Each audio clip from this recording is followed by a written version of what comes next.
Okay, you go to Google, then type ncr2.lms.deped.gov.ph and then search. Forward kayo ngayon sa Matatag Portal Learning Management System. Sa upper right side, may makikita kayong login. Click nyo lang yung login. And then, dalawang account yung pwedeng pasukan, Google at saka Microsoft. Click lang natin yung Microsoft.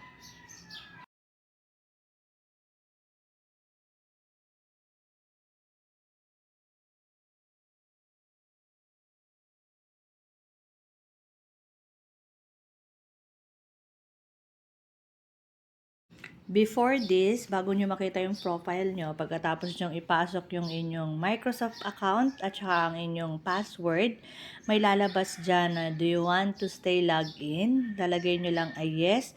And then yung may makikita rin kayong keep your account secure, i-skip nyo lang yon, hindi kayo maglalagay ng any other information. So, skip lang yon sa lower right part, may nakalagay na skip. And then, mapoproceed na kayo ngayon dito sa inyong profile sa Matatag Portal. So, dun sa may bandang lower part, sa taas nyo lang siya, dito sa may demographic sa baba, click nyo lang yung role as a student.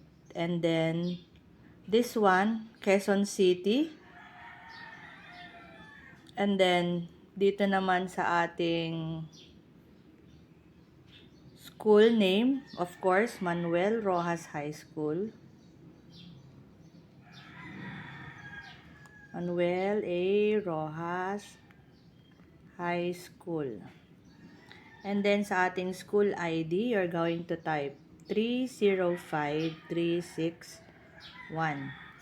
And then sa LRN nyo or Learner Reference Number, lagay nyo lang yung 12-digit number nyo.